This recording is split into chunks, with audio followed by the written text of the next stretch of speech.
Today's Living Local Carolina is sponsored by Carolina Trust Federal Credit Union. Oh, there's something so real about living local, about the people and the places where we live. Just look at all the reasons why we call this home. And I'm living local. I'm living local 'cause it's where I love to be. Good morning. You're watching the Living Local Carolina Financial Friday Community Panel, and I'm August, Carolina Trust Brand Ambassador.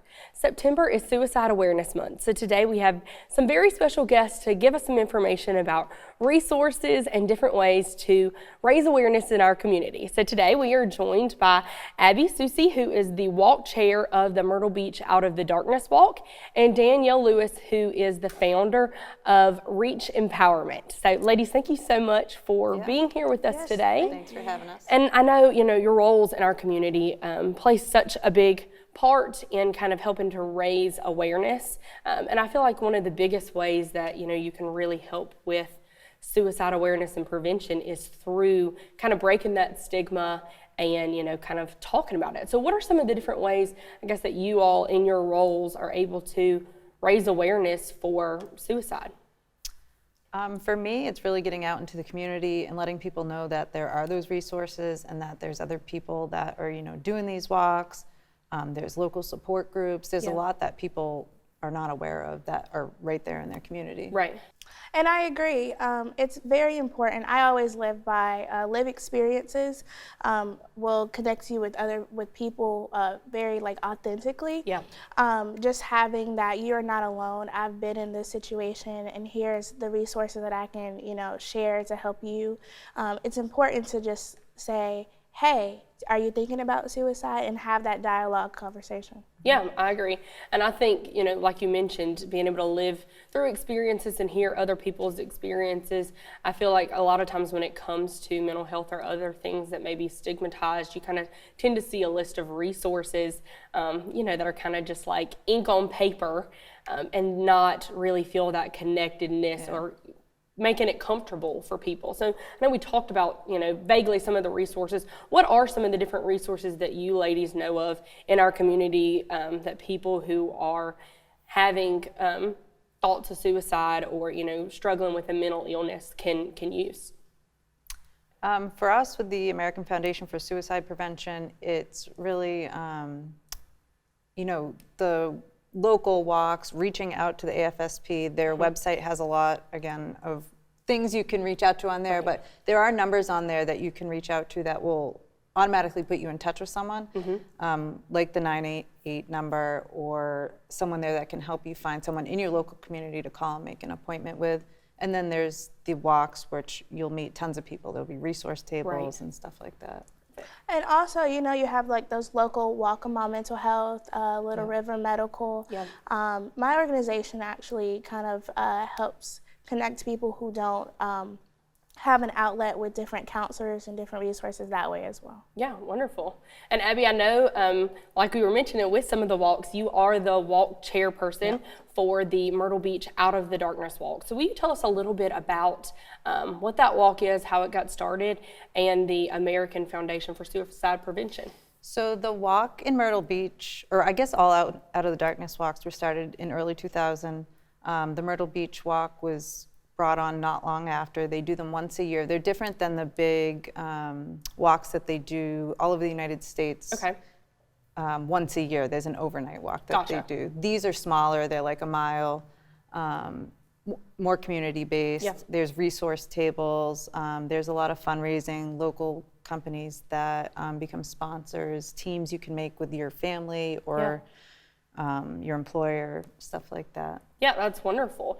And how did you kind of get involved with the walk here in the Myrtle Beach area? My husband and I moved here 2.5 years ago, and we were involved back in Massachusetts. We lost our best friend in April of 2019, so after that we got heavily involved. And when we moved down here, it was during COVID, so there wasn't much going on. There was some virtual stuff.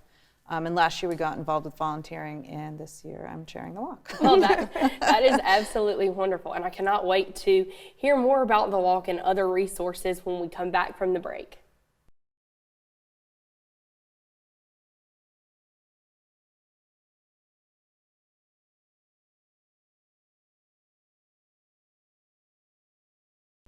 Welcome back to the Live in Local Carolina Financial Friday Community Panel. Before the break, we were talking with Abby, who is the walk chairperson for the Myrtle Beach Out of the Darkness Walk.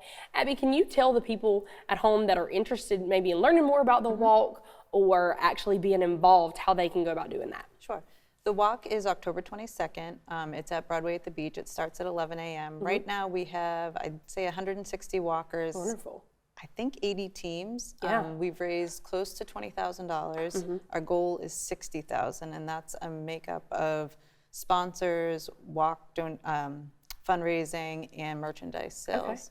And Awesome. it's about a mile around Broadway, so it's not a huge Yeah, exactly. long walk. Yeah, and you can kind of take your time. So I know you were mentioning the fundraising efforts. What does the money that is collected through fundraising with this walk? What does that go towards? It helps with local resources, pamphlets and stuff that go to schools, pamphlets that I hand out at tabling events for people to learn more information, whether it's about veterans, community information for who you can reach out to, where you can reach out, and other services that are in your area. Wonderful. And for people that may be interested in kind of sponsoring or putting together a team, kind of what does that look like for this walk specifically? So you can sign up right online. You can create a team, whether if it's a loved one you lost, someone that's suffering from mental health issues, you can name that team based off of that, and then others can join under you, and it's just at the AFSP website. And same with sponsorship, and we can share that information with you to give out to others. And I know this walk is a great community event that brings people together for a common cause. What are some things that people at home can do on a day-to-day basis to help raise awareness and help their loved ones in their life that are going through mental health issues? I think just simply talking about it, we have to be able to have that dialogue. It's an uncomfortable conversation, but it needs to happen. Yeah. I think it's important for everyone to understand and know that on an average, 130 people die from suicide, just a day. Yeah. Wow. And that's serious. So if we start having that conversation and having that open dialogue, and even asking, hey, are you thinking about killing yourself? Like that's the start of it to help get those resources. Yeah, I agree. And like you said, those conversations can be uncomfortable. So get into a place to where you personally are comfortable talking to the people that you love about those things, I think are, so important. And Danielle, I know that you have a nonprofit organization called R.E.A.C.H. Can you kind of go into that a little bit with us, and even just the breakdown of what R.E.A.C.H. itself means? Absolutely. R.E.A.C.H. Empowerment R.E.A.C.H. stands for Restore, Educate, Achieve, Connect, and Heal. So we're restoring those families, that broken hope.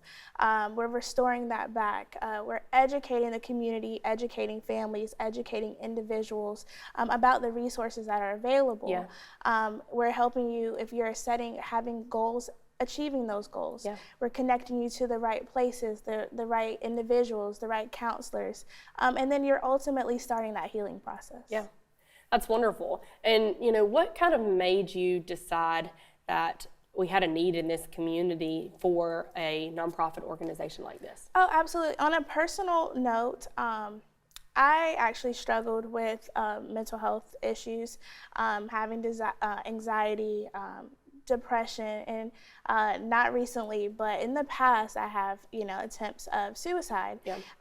And there wasn't really any resources available, didn't really know where to turn to. Right. And we don't talk about those things, we don't have those conversations. If someone's wrong, something's wrong, we just kind of hide in the back corner or quiet about it. Yeah. And we don't have those conversations. So I created R.E.A.C.H. as just a community awareness place. Hey, it's a safe space. Come and share. You're not alone. Get the resources that are available, and let's get the help that's needed so we can break that stigma. Yeah, I agree. And that's so important, that you're able to, like we were starting off at, you're able to take personal, authentic situations and help people in our community, and that you were able, through your own personal experiences, to realize that there is that community need. So I'm really looking forward to learning more about R.E.A.C.H. and how they're helping in our community when we come back from our break.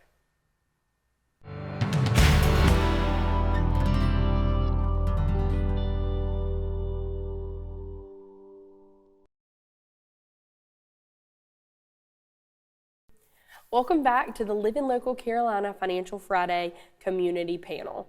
September is Suicide Awareness Month, and today we have Danielle and Abbey here with us, and we were recently talking about Danielle's nonprofit organization, R.E.A.C.H Empowerment. So Danielle, will you tell us a little bit about some of the things that you've seen here in our local community and different ways that you plan to kind of help those and work through different issues with your organization? Absolutely. So R.E.A.C.H Empowerment does Mental Health Mondays. That is the first Monday of every month. Currently, because of COVID, it was on Zoom. Yeah.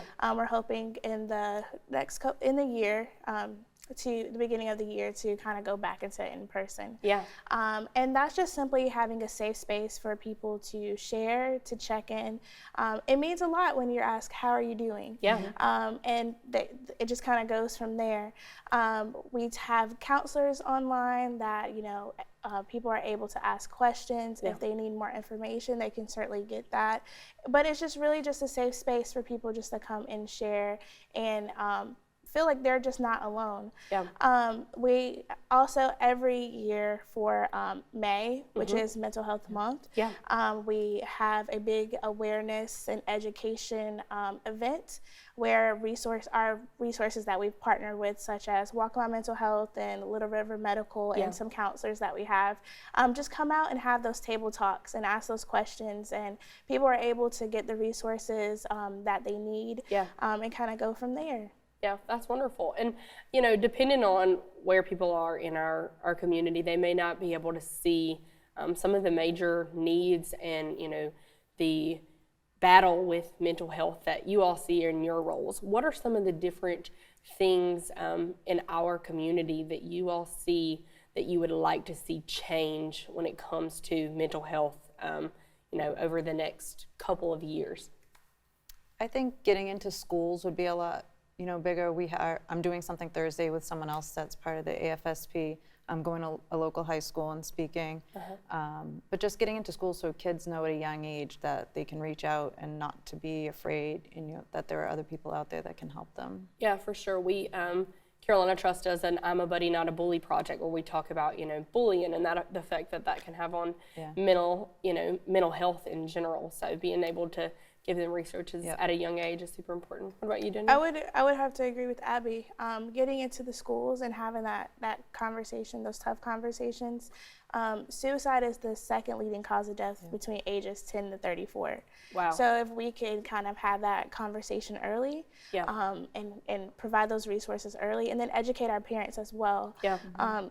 If my kid's acting out, it may not be because of, he's having a learning disability or she's having a learning disability. Right. It could just be, they're being bullied and they are trying to work through that, just kind of recognizing the signs and understanding that. Yeah, for sure. And, being in the roles that you guys are in, I know we kind of talked about some of the different issues that you are able to see through your own, special lenses, I guess to say. What are some of the things that you guys are currently doing and you encourage people at home to do to kind of help us reach those overall goals in the upcoming years? I think, especially because social media is so big, Yeah. the majority of people are on it. If you see someone sharing something, reach out to them. Don't be afraid like you're annoying them if someone seems like they're having a bad day. Yeah. And the same thing is sharing resources that you see. Right. If someone says, can you please share this, like the new 988 number, anything, just share those things. It just takes one person to see that to know that they can reach out. I agree with Abby. Yeah, for sure. I agree. I'm sure we're all more likely to see different resources being posted online, different personal stories being told, and doing our part to be able to share those with the people that we love, because we truly don't know how they may touch them. So, ladies, before we end our segment today, would you all share again for our audience at home some of the different resources here locally that we have that people can use if they feel like they're in need? It's mainly the American Foundation for Suicide Prevention. There's a website, which I know we'll share with everybody, and they can just go through there, and there's tons of websites listed, places to reach out to. And like Walk On Mental Health, Little River Medical. Thank you, ladies, so much for joining me here today, and thank you all for joining us at home for the Live in Local Financial Friday Community Panel.